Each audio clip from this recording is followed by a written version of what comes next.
Assalamualaikum, saya Dr. Rushmini. Saya ialah seorang doktor, perunding kecantikan dan penggemar makanan yang lazat dan berkhasiat. Jangan lupa subscribe Dr. Rushmini Storytime, like, share dan tekan notification untuk info yang menarik. Hai, saya Dr. Rushmini. Hari ini kita bertemu lagi dalam Dr. Rushmini Storytime. So, story apa hari ini? Story pasal makan-makan kan? Okay, salah satu makanan kegemaran saya dan mungkin kegemaran perempuan ialah tauge. Sayur tauge. Sayur tauge ni merupakan sejenis sayur yang banyak khasiat dia sebab dia adalah sayur untuk awet muda. Okay, apabila percambahan berlaku dalam biji benih, dia akan mengeluarkan enzim yang sangat-sangat aktif, dan enzim ini boleh membuatkan seseorang tu kalau dia makan jadi awet muda. Nampak awet muda, kulitnya lebih flawless, seseorang itu akan jadi lebih sihat sebab dia juga mempunyai anti-kanser yang kuat. So, tauge ni juga adalah salah satu makanan untuk berdiet yang sering dicadangkan apabila seorang tu nak diet. Apakah menu makanan terbaik? Mesti menggunakan tauge. Dan yang bagus ni kan, dalam masyarakat Melayu, tauge ni memang makanan kita yang selalu. Macam kita buat rojak, kita tak tauge. Kita goreng mi, tak tauge. Satu lagi, gado-gado. Siapa yang suka makan gado-gado kan? Letak tauge banyak-banyak kan? Inilah makanan kita. Jadi pada hari ini saya nak tunjukkan macam mana nak tanam tauge sendiri dekat rumah. Jom kita tengok video ni.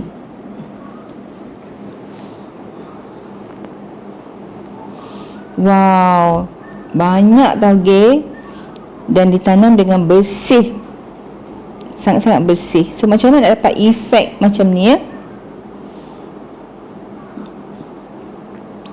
So, tauge ni dia ditanam daripada kacang hijau. Jadi terlebih dahulu kita memerlukan segenggam kacang hijau, letak dalam mangkuk dan dibasuh bersih-bersih dan letak air. Okey, kacang hijau ni dia mempunyai lapisan kulit yang sangat-sangat keras di luar tau. Kalau kita tak rendam dulu, kalau kita nak buat bubur kacang ke kan, lambat. So, the best way ialah dengan merendamkan dia. Bila kita rendamkan dia, dia mula bercambah. Bila dia bercambah, barulah dia lembut dan boleh dimakan ya. Jadi sebab tu kacang hijau ni keras macam batu. Sebab itu adalah proses mula jadi, di mana kacang dia keras sebab dia nak disimpan lama ya. Itu adalah protective mechanism bagi pokok. So, cara kacang hijau ni survive diri dia ialah bila dia berbentuk biji, dia memang keras dan tak boleh dipecahkan sesuka hati. Okey, itu adalah mekanisme dia supaya spesies dia ni hidup ya. Begitu indahnya ciptaan Allah. Buat kacang ni very hardy. Sampai kacang ni boleh disimpan bertahun-tahun dan orang boleh gunakan kacang hijau ni kalau kebulu time negara-negara yang tak cukup makanan kan, simpanlah kacang ni bertahun-tahun, boleh simpan, boleh dimakan pula time tak ada makanan kan. Time panas, terik, kemarau, jadi orang menyimpan kacang ni bagi negara-negara yang bermusim macam tu. Kalau saya tengok di negara macam Sudan, Afrika, di mana makanan dia kurang ya, waktu dia tanam kacang hijau, dia harvest banyak-banyak dan mereka akan simpan dengan kering sebab dia takkan rosak kalau simpan dengan kering, dan dia sangat keras, tak boleh dimusnahkan. Tapi bila masuk dalam air je 1 jam kita rendam, dia dah bercambah, dia dah mula nak bercambah ya. Maknanya walaupun tak keluar akar lagi, waktu tu kulit dia akan lembut dan disesuai untuk dimakan. Jadi kacang hijau ni kita rendam dulu dalam 1-2 jam macam ni, dan kita letak ke dalam bekas dan lapikkan kain yang bersih dan lembap dalam bekas tu. Okey, kita boleh guna kain napkin yang bersih, apa-apa kain lah yang menyerap air kan, yang bersih, dan kita lembapkan dan letak biji kacang yang telah kita rendam selama 1 jam. 1 jam, 2 jam pun tak apa.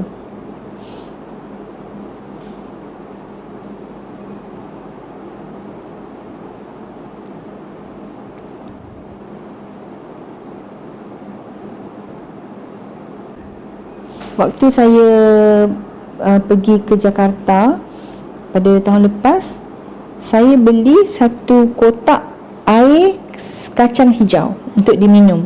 So dekat Indonesia, mereka ada dipanggil susu kacang hijau ataupun air kacang hijau yang dijual dalam kotak. Macam kat Malaysia saya tak nampak lagi lah, dan rasanya sangat enak. Memang rasa kacang hijau. So dia diminum macam mana kita minum soya lah. Maknanya air kacang ni ada banyak jenis kat sana. Air kacang hijau, air kacang hitam, air kacang soya, macam-macam.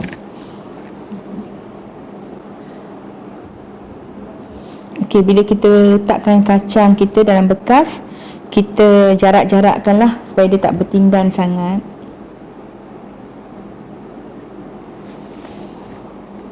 Okey, dan lepas tu kita tutup. Okey.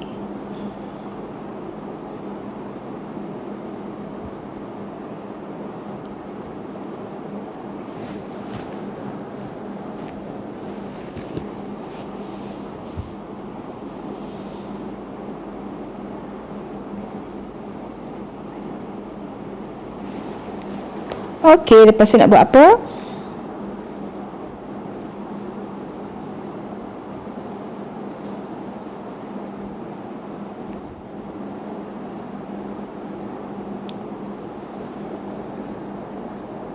Yang menariknya, reaction video yang saya pilih ni ialah membuat tauge dalam rice cooker. Okey, jadi kalau ada rice cooker yang dah rosak, tak boleh guna, jangan buang. Kita boleh gunakan dia sebagai tempat membuat tauge kita. Okey, tengok. Masukkan dalam bekas rice cooker tu, ditutup. Berapa lama? 4 ataupun 5 hari. Actually 3 hari pun dah boleh makan dah tauge ni.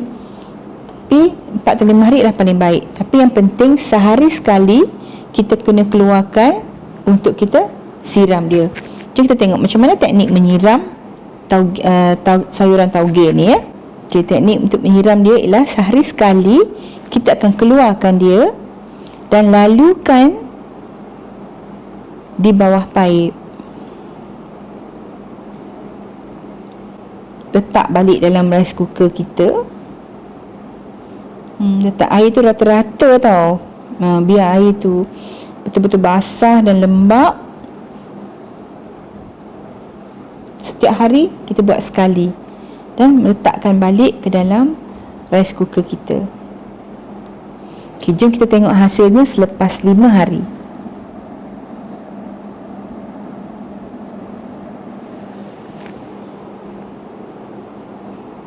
Alhamdulillah, selepas 5 hari kita dah dapat.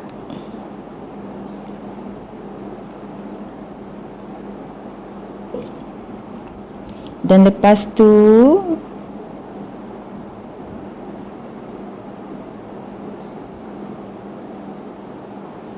wah, cantik, bersih, gebu.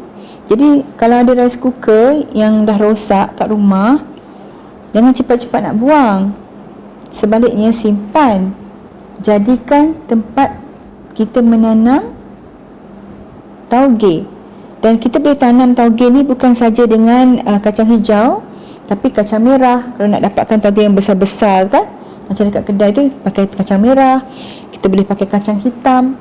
Semua kacang-kacang ni punya khasiat yang tersendiri, especially khasiat dari segi anti-aging, anti-cancer dan juga khasiat pada jantung. Jom selamat mencuba.